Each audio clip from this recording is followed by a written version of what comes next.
ఓం గంగణపతే నమ ఐం సరస్వతి నమ శ్రీమాత్రే నమ దుందుర్గాయ నమ క్రీం క్రీం మహాకాళికాయ నమ ఓం నమ శివాయ శివాయ గురువే ద్రామ్ దత్తాత్రేయ నమ. యూట్యూబ్ ప్రేక్షకులకు అందరికీ కూడా నమస్కారం అండి.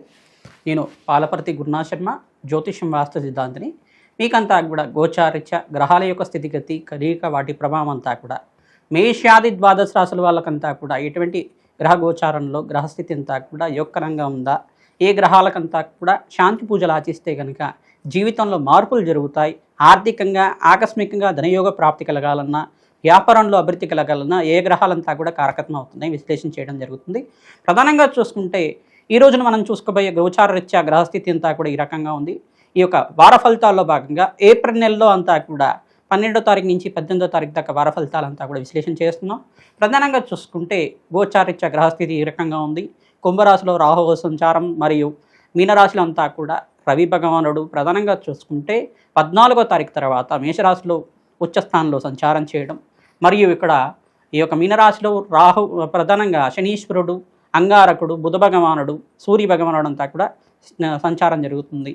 శుక్రుడంతా కూడా ఈ యొక్క వార మధ్యలో అంతా కూడా చూసుకుంటే 13వ తారీఖు తర్వాత ఈ యొక్క వృషభ రాశిలో సంచారం చేయడం జరుగుతుంది. ప్రధానంగా చూసుకుంటే ఈ గ్రహస్థితి ఈ రకంగా ఉంది. బృహస్పతి అంతా కూడా మిథున రాశిలో సంచారం చేయడం, మరియు ఈ యొక్క కేతు యొక్క సంచారం అంతా కూడా సింహరాశిలో సంచారం జరుగుతుంది. కాలసర్పదోషంలో ఈ యొక్క గ్రహస్థితి అంతా కూడా కాలసర్ప స్తంభంలో అంతా కూడా ఉంది. ప్రధానంగా చూసుకుంటే కొన్ని రాశుల వాళ్ళకంతా కూడా అదృష్టయోగం కలిసి రావడం కానీ, కొన్ని రాశుల వాళ్ళకంతా కూడా మిశ్రమైన ఫలితాలు రావడం కానీ జరుగుతూ ఉంటాయి.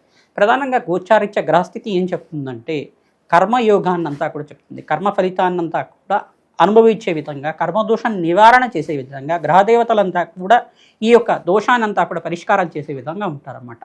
ప్రధానంగా చూసుకుంటే శనీశ్వరుడు కర్మఫలదాత, బృహస్పతి అంతా కూడా యోగదాత అంతా చెప్పేసి అంటారు. ప్రధానంగా రాహు అంతా కూడా కర్మని అనుభవించే విధంగా చేస్తుంటారు. రాహుకేతులు ఇద్దరు కూడా కర్మని అనుభవించే విధంగా చేస్తుంటారు. ఈ గోచారీత్య గ్రహస్థితులంతా కూడా చూసుకుంటే వీటికి కేంద్రంగా అంతా కూడా చెప్తూ ఉంటారు. ప్రధానంగా మేషాది ద్వాదశ రాశులు అంతా కూడా ఈ గ్రహస్థితి ఈ రకంగా ఉంది కావున ప్రతినిత్యం కూడా ఇష్టదేవత ఆరాధన చేసుకోవడం, పరమేశ్వరుడికి అభిషేకాది కార్యక్రమాలు చేసుకోవడం, గోమాత సేవ చేసుకోవడం వల్ల రాజయోగ ప్రాప్తి కలుగుతుంది. ప్రతినిత్యం కూడా దత్తాత్రేయ ఆరాధన చేసుకోవడం వల్ల కూడా మంచి ఫలితాలు పొందుతారు.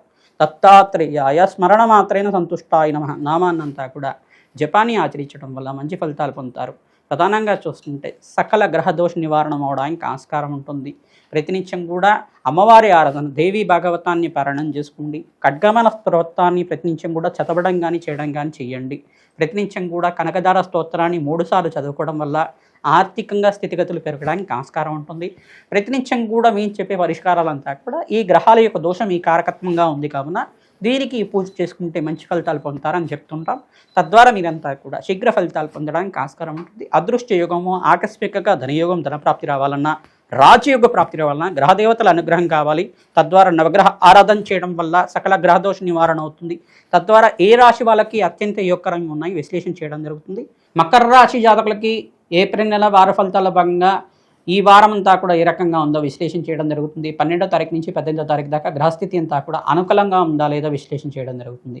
ప్రధానంగా మకర రాశి జాతకులంతా కూడా చూసుకుంటే ఇక్కడ బృహస్పతి మిథున రాశిలో సంచారం చేయడం వల్ల అత్యంత యోగకరంగా మారబోతున్నారు. శని భగవానుడంతా కూడా 3వ స్థానంలో సంచారం చేయడం వల్ల రాజయోగ ప్రాప్తి రావడానికి ఆస్కారం ఉంటుంది.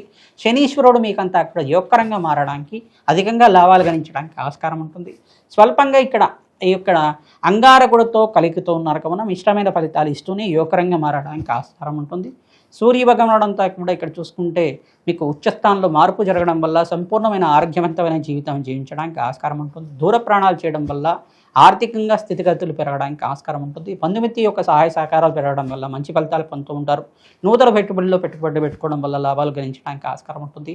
వ్యాపారంలో నిత్య లాభాలంతా కూడా గణించడానికి, నూతన వ్యాపారాలు పెట్టుబడి పెట్టుకోవడానికి మంచి సమయంగా చెప్పడం జరుగుతుంది.